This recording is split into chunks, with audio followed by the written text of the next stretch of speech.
So today I will discuss with you concept, evolution, scope and exceptions of the doctrine of locus standi. ये doctrine of locus स्टैंडाई क्या है, अ, इसका concept क्या है और क्या इसके कोई अपवाद हैं या नहीं. So far as the doctrine of locus standi is concerned, we know that the evolution of this concept is very old. And the genesis of this doctrine can be said from the common law of the laissez-faire, which was dominated in England.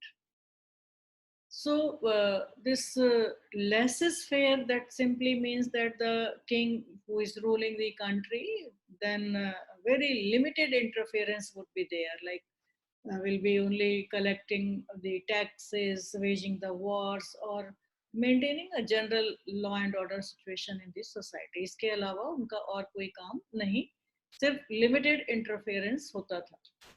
And जो subjects थे they were left free in all their activities, कि वो जो काम कर रहे हैं वो अपने तरीके से काम करते रहेंगे, उस पर राजा का किसी तरीके से कोई कंट्रोल डायरेक्टली इस तरीके से नहीं होगा. But the basic point is that they have to obey all the laws. जो भी कानून है उनका पालन वो करते रहें और उस अपनी तरीके से काम करते रहें. So you see in individual disputes alone the conflicting parties sought justice.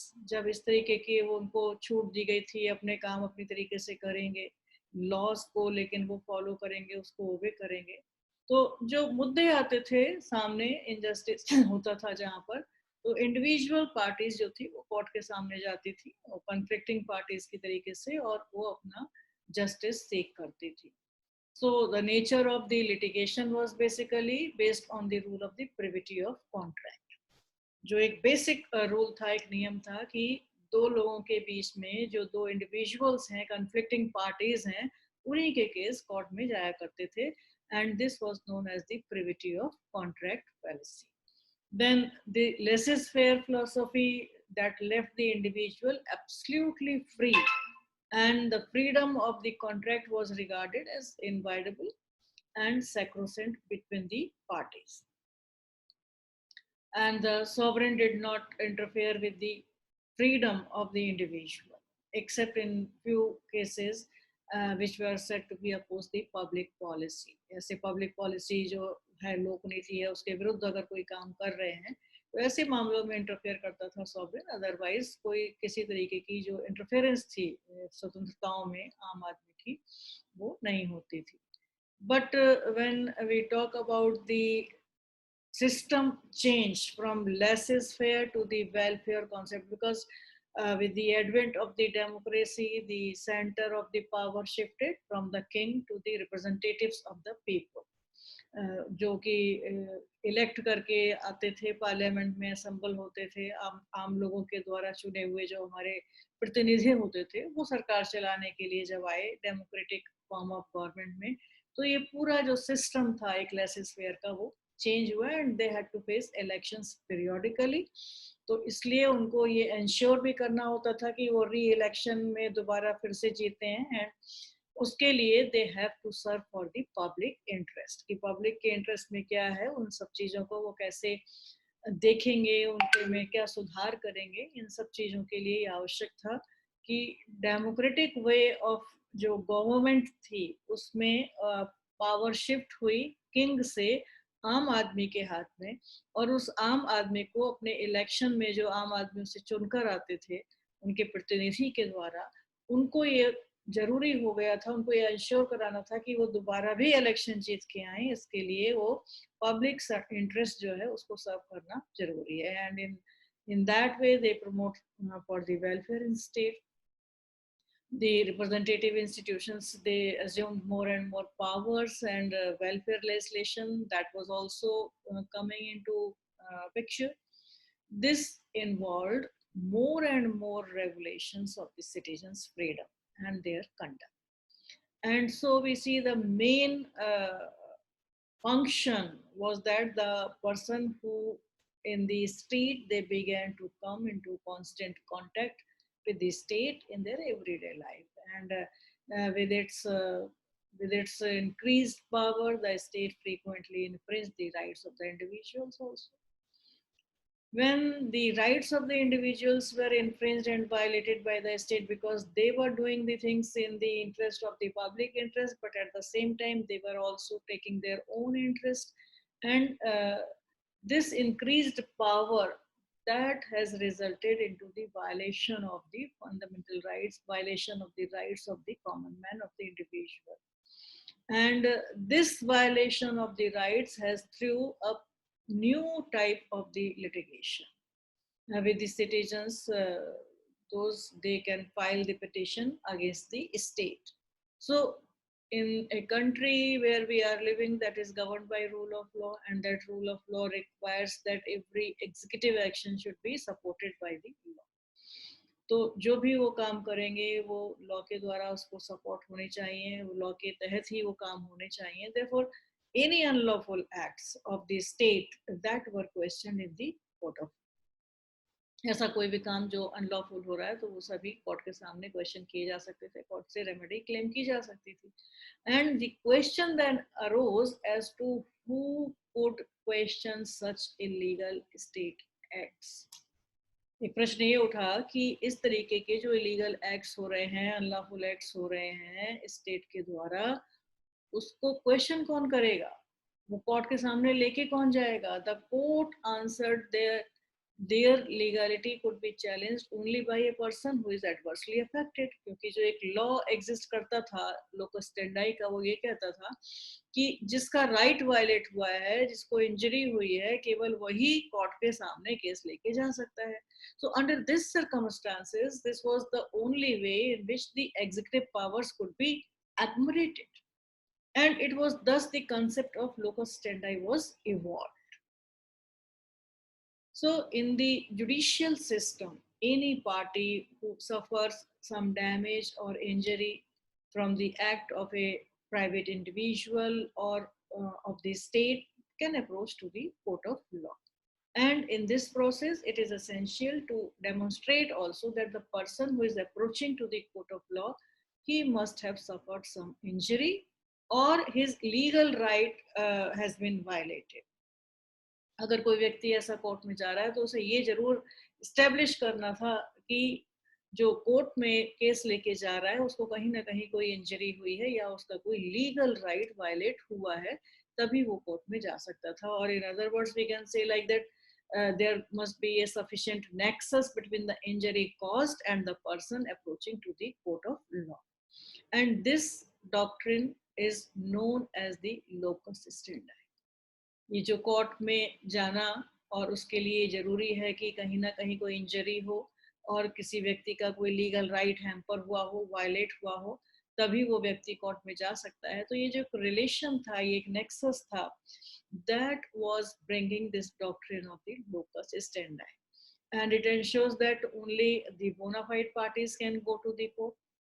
However, considering the welfare of the citizens, the rule of locus standi has been relaxed, and it allowed the public spirited persons to approach the court of law on behalf of the poor, on behalf of the downtrodden person, on behalf of the vulnerable persons, on behalf of those persons who are not able to move to the court of law. So for the simple reason that the majority of the citizens, they come from the poverty line, they are illiterate, they are unaware about their rights. So that's how you see the judiciary has tried to relax and liberalize this rule of locus standi. Locus standi, which is a Latin word, and it is consisting of the two words like locus, which means the place, jagah, sthan, and stand, that means the right to bring an action. That is, what is your standing to come before the court of law. So this simply locus standi means that the right of a person to appear or the right of the person to bring an action before the court of law. So as per the maxim, one person needs to show that he is having the legal capacity to reach the court of law, to approach the court of law. Only then the court will entertain the case. So it simply means that The person can only approach when there is some violation of his rights, when there is some personal interest of the person concerned, or he is suffering some of the injury which is inflicted upon him by any of the activities of the other party. So this maxim is one of the fundamental principle of the adversarial and inquisitorial litigation system. Adversarial system क्या है? जहाँ पे दो parties हैं conflicting, एक party दूसरी party के विरोध में अपना केस करती है and it has to be established against the party concern. And in India, when we see this system of the locus standi, it is mentioned in rule order 7 rule 11 of the civil procedure code. For instituting an action, the plaintiff or the appellant, they must prove his locus standi first, and the trial will start thereafter. पहले वो अपना locus prove करे कि हाँ, he has the right to move to the court of law to file this particular case before the court of law, and only then the court will entertain that case. The trial will be starting only after the proving that the person is having the locus to bring the case before the court of law. So under both the systems, whether it is inquisitorial system or it is adversarial system, the parties who are approaching to the court of law, they must be considered to be the aggrieved party or deprived of their rights. If they are the aggrieved party, they can directly go to the court of law. Therefore, this locus standi is the standing of a person in whom the right to legal action basis.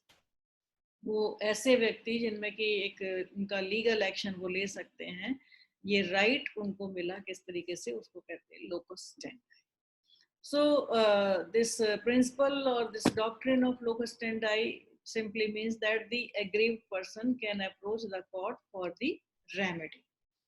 Now coming to the essentials of this locus standi, the courts they have used to insist upon the requirements that that the person who is moving to the court of law must have a legal right to move to the court of law, that the case in which he is coming before the court of law must have special interest, he must have some sufficient interest, and whether the duty sought to be enforced is owed to him or not. So it is required that the person must have sufficient legal interest or sufficient interest, some special interest, and then can only move to the court of law.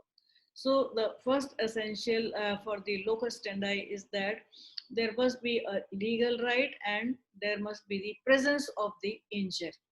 So the primary requirement for instituting a suit in the court of law, the person must have to prove that he has suffered some injury. Now, as for the Oxford Dictionary meaning, the term injury simply means the violation of any legal right or some other physical or monetary harm that occurred to any person. तो injury physical ही नहीं है, वो monetary भी हो सकती है, वो legal right का violation भी हो सकता है, and the injury can occur from the act of the private parties or from the act of the state. कोई भी उसको injury पहुंचा सकता है, चाहे वो state के द्वारा हो सकता है या वो प्राइवेट पार्टीज के द्वारा हो सकता है. And it is also important that the injury may be actual और मे बी एंटिसिपेटरी. पहले में ही अगर ये पता चल जाए कि इस तरीके का कोई कार्य होगा जिससे इंजरी हो सकती है, then again this is a clear case when the person can move to the court of law. So further we see the nature of the injury can be economic and non-economic. जरूरी नहीं है कि उसमें कोई आर्थिक नुकसान ही हो, अगर आर्थिक नुकसान नहीं भी हो रहा है तो भी वो इंजरी की जा सकती है, मानी जा सकती है. But the point is that the injury must result in the violation of any of the legal right. You must be remembering here the two maxims of the under the law of torts, damnum sine injuria and injurior sine damnum. जहाँ पर कि legal right का violation हुआ लेकिन injury नहीं हुई है, कोई फिजिकल इंजरी नहीं है. यहाँ पे फिजिकल इंजरी हुई है मगर लीगल राइट का वायलेशन नहीं हुआ है. So what the court say that if there is a violation of the legal right then one can come to the court of law.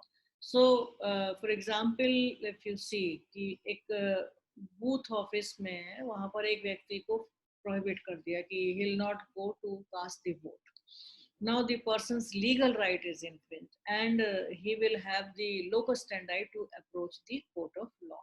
एशवी versus white का case अगर आप लोगों को याद आ रहा हो, इसी तरीके से Cassidy versus ministry of health का भी एक केस है जहाँ पे जो क्लेमेंट थे, there he was the patient at a hospital run by the defendant and who required some routine treatment to set the bones of his wrist. कुछ कलाई में प्रॉब्लम हो गई थी हड्डी में, उसके ट्रीटमेंट के लिए वो गया और जब वो हॉस्पिटल पहुंचा तो डॉक्टर ने उसके हाथ में प्लास्टर किया and because of the negligence on the part of the doctors, the operation caused his fingers to become stiff. So the claimant sued for the tort of negligence on basis of the vicarious liability. So because the injury was there and his legal right was also hampered, in that way one can move to the court of law, and this is one of the essential also to move to the court of. Now coming to the exception of locus standi, when this rule can be relaxed and when it is not required that the person who is directly having some violation of his legal right or having sufficient interest or special interest, only that can move to the court of law. So in that way you see there are certain conditions, there are certain positions in which the doctrine of locus standi has been relaxed through the provisions of the statute, through some of the clear-cut exceptions, or by some judicial activism also. So first of that is the public interest litigation. Public interest litigation is considered to be one of the exception of the doctrine of locus standi, जहाँ पर judicial activism के द्वारा public spirited जो persons हैं उनको allow किया court ने कि वो एक रिप्रेजेंटेटिव सूट केस में फाइल कर सकते हैं, या कुछ ऐसे मुद्दे जहाँ पर जो वल्नरेबल ग्रुप्स हैं जिनको अपने अवेयरनेस नहीं है, जो कोर्ट में नहीं जा सकते हैं, उनके बिहाफ पर रिप्रेजेंटेटिव सूट्स फाइल हो सकते हैं। टू द एक्सटेंट की एपिस्टोलरी जुरिस्डिक्शन जो कहते हैं लेटर बेस्ड रिट्स, एक चिट्ठी ही भेज दी, एक इनलैंड भेज दिया, कोर्ट ने उसको रिट पिटिशन की तरीके से एक्सेप्ट किया, तो ये भी एक रिलैक्सेशन कोर्ट के द्वारा किया गया जुडिशियल एक्टिविज्म के थ्रू। उसमें वेमेन से रिलेटेड जो मुद्दे होते थे, लेबर क्लासेस, चाहे वो फोर्स लेबर हो, चाइल्ड लेबर हो, प्रिजनर से संबंधित केसेस हुए, और उसके साथ ही साथ अगर इन्वायरमेंट से रिलेटेड हम केसेस देखें तो वो भी इस तरीके के पब्लिक इंटरेस्ट लिटिगेशन में आए। धीरे धीरे और ज़्यादा एनजीओज इसमें इन्वॉल्व होने लगे, जिन्होंने फिर करप्शन को लेके, गवर्नेंस में कमियां हैं उसको लेकर कुछ केसेस किए, आरटीआई के थ्रू चीज़ों को निकालने की कोशिश की। तो पब्लिक इंटरेस्ट लिटिगेशन का एक एरिया जो था वो ब्रॉड होता चला गया, और पहले इंडिविजुअल भी उसमें कर सकते थे, और 70s से 80s का जो दौर था, 1970s से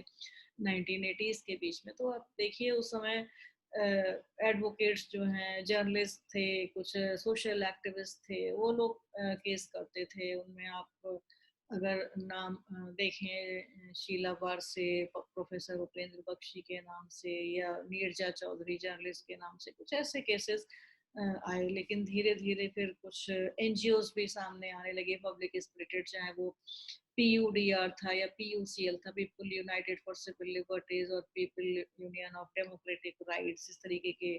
फिर विमेन केसेस को लेके विशाखा, इसी तरीके से बच्चों को लेके बचपन बचाओ आंदोलन, या अगर हम देखें तो अलग अलग मुद्दों पर इस तरीके के कुछ केसेस आने शुरू हुए, और कुछ पब्लिक इंटरेस्ट लिटिगेशन जहाँ पर जुडिशरी ने इसको एक्सेप्ट किया, और लोकस स्टैंडाई का जो एक फॉर्मूला था, जो एक रूल था, उसको रिलैक्स किया for the interest of the general public, so that the justice may be delivered to everyone as per the constitutional right, as per their fundamental right. Then the second exception to the rule of locus standi is the clear exception, like a writ of habeas corpus.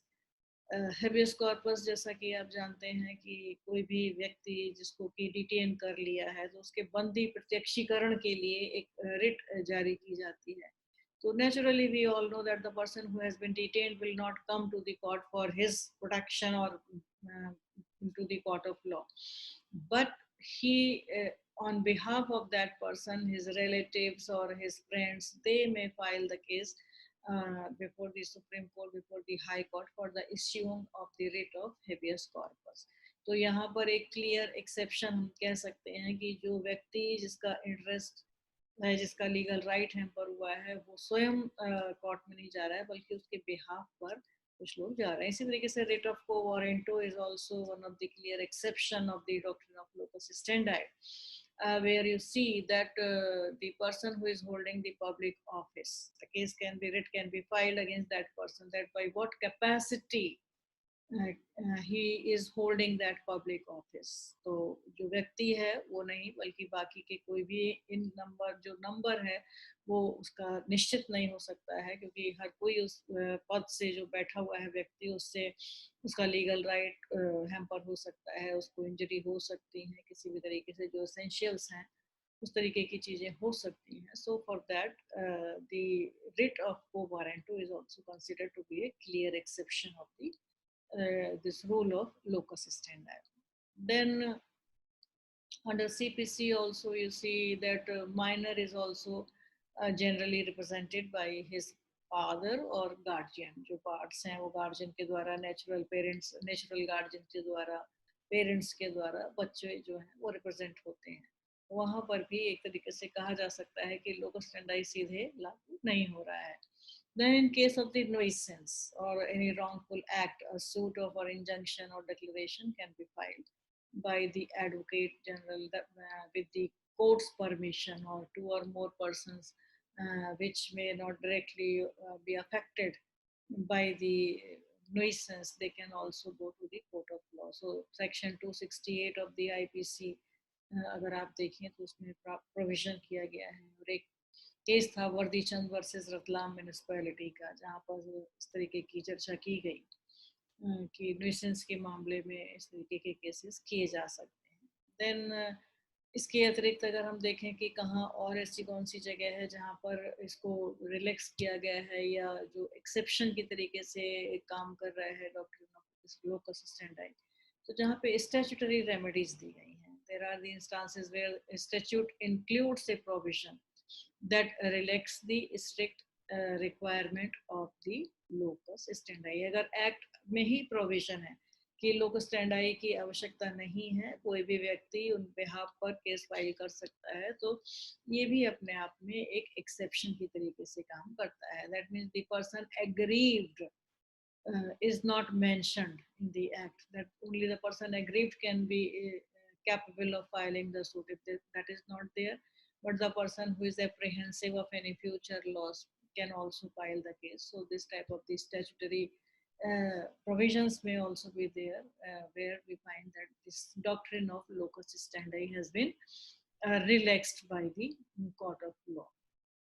So in these situations, we find that the rule or this doctrine of locus standi, basically it's a procedural rule. But because the basic purpose of the law is to provide the remedy to the persons whose rights have been violated, और जिनके अधिकारों का उल्लंघन हो रहा है, या जिनके अधिकारों का पूरी तरीके से पालन नहीं हो पा रहा है, तो ऐसी स्थिति में कोर्ट के द्वारा ये डॉक्ट्रिन को रिलैक्स किया गया. और इसका सबसे मजबूत उदाहरण अगर कोई है तो वो है doctrine of public interest litigation, जहाँ पर हम देखते हैं कि बहुत सारे केस लॉज हैं.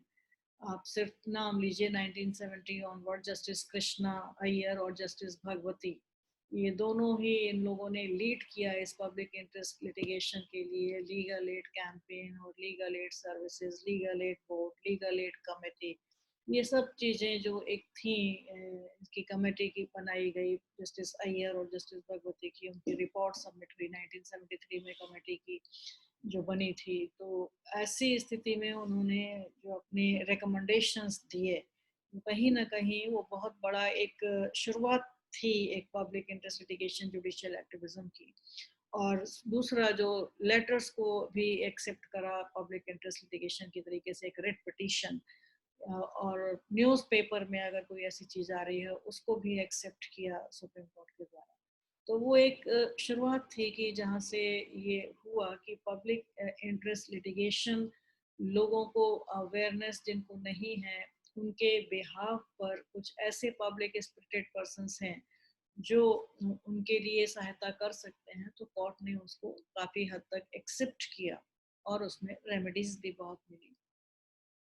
वो इंडिविजुअल मैटर्स को भी रिलेट करती थी, वो एक कलेक्टिव राइट्स को भी दिखाती थी, चाहे वो एनवायरनमेंट से रिलेटेड हो या प्रिजनर्स एज ए होल हो, वेमेन एज ए होल हो, चिल्ड्रन एज ए होल हो। तो इस तरीके के बहुत सारे जो जजमेंट्स आए सुप्रीम कोर्ट के द्वारा पब्लिक इंटरेस्ट लिटिगेशन से, उससे बहुत लोगों को फायदा हुआ। पर्टिकुलरली अगर हम आर्टिकल 23 की बात करते हैं संविधान में, जो कि ट्रैफिकिंग एंड फोर्स लेबर की बात करता है, तो आपको आश्चर्य होगा कि पहला केस जो इस आर्टिकल में आया वो 1982 में डिसाइड हुआ, एशियाड का case, PUDR versus Union of India, क्योंकि वो राइट ऐसे लोगों को मिला हुआ है जिनको नंबर एक अवेयरनेस नहीं है, और नंबर दो अगर अवेयरनेस नहीं है तो उनके पास पैसा नहीं है कोर्ट के पास जाने के लिए, वो रेमेडी क्लेम करने के लिए। तो जहाँ पर फोर्स लेबर हो रहा था, चाइल्ड लेबर हो रहा था, मिनिमम वेजेस उनको नहीं मिल रहे थे, ऐसी स्थिति में जो ये